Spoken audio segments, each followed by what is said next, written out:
Magandang umaga, mga mahal kong Lastortans. Miyerkules na naman, kaya nandito naman tayo para sa ating morning cluster address.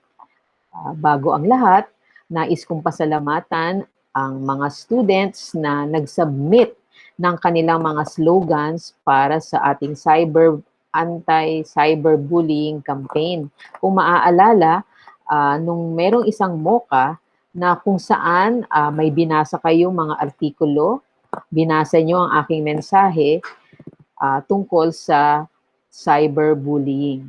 So maraming tumugon dun sa hamon na magbigay ng kanilang mga slogans. Kaya naman, maraming salamat din sa mga class moderators na nakiisa sa pagkalap ng ating mga slogans. Maraming nag-submit, pero syempre, meron lang mga ilang mapipili. At ang mga mapipili niyan, ang mga napili ay mapopost o mailalagay sa ating cluster FB page ang inyong mga slogan. So antabayanan niyan because that will happen this week. So with the help of our cluster vice chair, Master Igo Bautista, these slogans will be posted soon. Okay? So ngayon, congratulations, napili ang slogan mo mula sa 7 Claver, Richard Kabutahe. Napili din ang iyong slogan mula sa 7 Colombier, Ronald Yulo. Mula sa 7 Corby, Ruben Acedilio. Mula sa 8 Cotam, Hunter Arellano. Mula sa 8 Del Castillo, Jacob Tompong. Mula naman sa 8 Delgado, Julian Caverte. Mula naman sa grade 9 Fab, Chili Fernando. Mula sa 9 Fenwick, Sandino Alvarez. Mula naman sa 10 Ferreres, Erwin Arroyo. Mula sa 10 Garate, Joaquin Capino. At mula sa 10 Garnier, Gabriel Chu. So ang aking mga nabanggit, congratulations sa inyo. Maraming salamat. Antabayanan, lalabas ang inyong mga slogan sa ating FB page. Sunod, congratulations din for our newly elected class officers.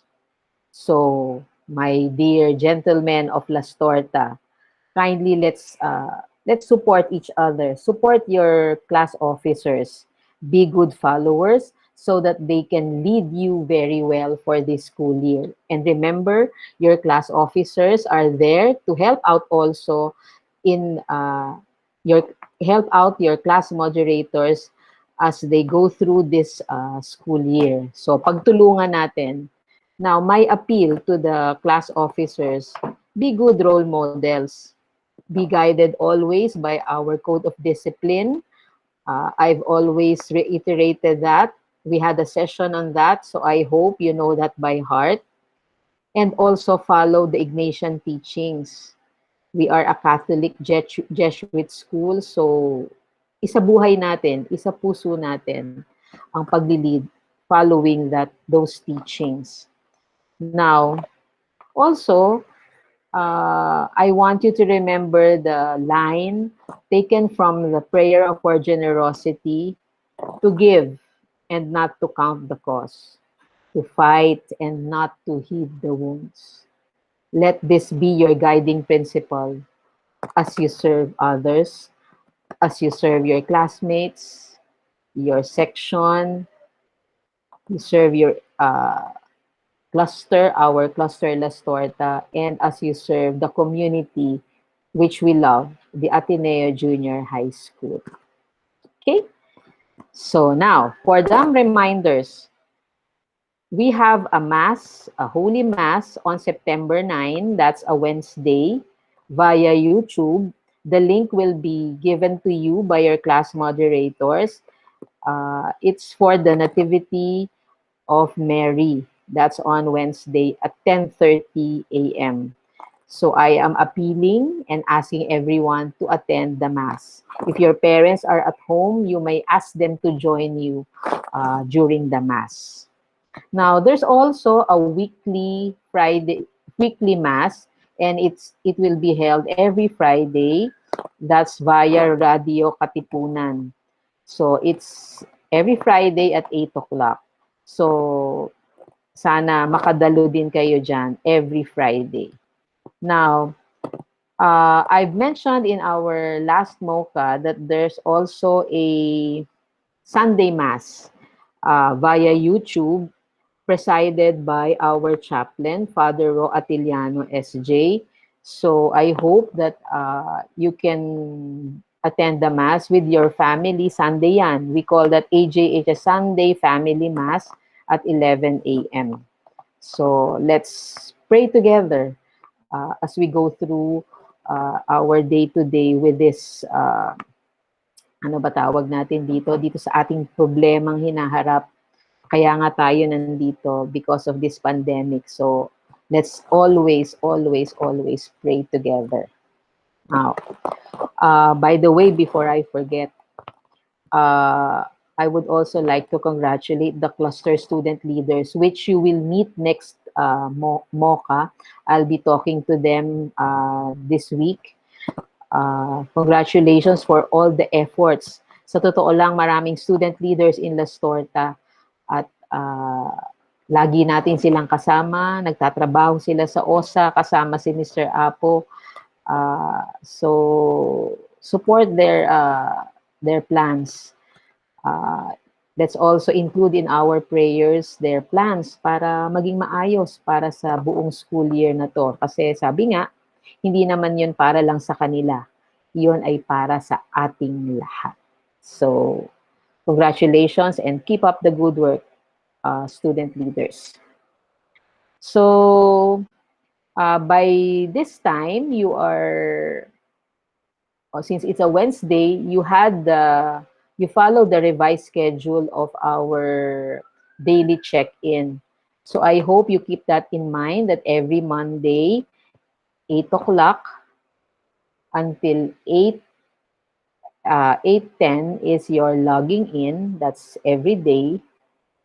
And then you are considered late if you log in at 8:16. So pag Monday, daily check-in, announcements and reminders will be given by your class moderators. But of course, you also have the usual flag ceremony and morning prayer. Now, Tuesday is still the daily check-in, but this time it's general reflection. And then Wednesday, you have the daily check-in once more, the synchronous session with your class moderators, followed by, after you log off, you will have your asynchronous morning cluster address. And then Thursdays, your daily daily check-in, and then followed by the physical exercise. The video would always be care of your PE teachers. So every Thursday, you are allowed to wear your round neck shirt or collarless t-shirt so that you are comfortable in doing the exercise. Then after that, when you log off, you freshen up and then change to your collared shirt in time for your 9 a.m. session with your other teachers, your subject teachers. So I hope this is clear. Now, in closing, meron na naman akong paalala sa bawat isa sa inyo. Nakakaisang buwan na tayo in AJHS doing this online learning. So I just hope that by now, you know how to manage your time with schoolwork. I hope that you have a schedule that you follow in doing the assigned task. Hindi yung cramming, bukas ang submission, ngayon mo palang ginagawa. I know that your teachers, all your teachers, they give you enough time to do all these tasks. So I hope you follow a schedule so that you can submit your works on time. use the consultation times. Makipag-appointment ka sa teacher mo. Merong oras for that. Kung meron kang hindi naiintindihan, your teachers, they are ready to help you out in your daily lessons. Tandaan, in Las Torta, we are one family. Isang pamilya tayo. Kaya, kung may problema, sama-sama natin yan lulutasin. Kung may problema sa pag-aaral, tutulungan ka ng mga guru mo. Kung merong mga problema regarding classmates, may dinadala ka, may concern ka, I am here. Your guidance counselors, they are also here for you. So with that, gentlemen, I wish you well. Mag-ingat lagi. Mag-ingat lagi. Magdasal. Mag-aral mabuti. And of course, be good sons kasi nandiyan kayo lagi sa bahay. Tumulong-tulong pa rin kayo dyan. Okay? So with that, have a great Wednesday morning.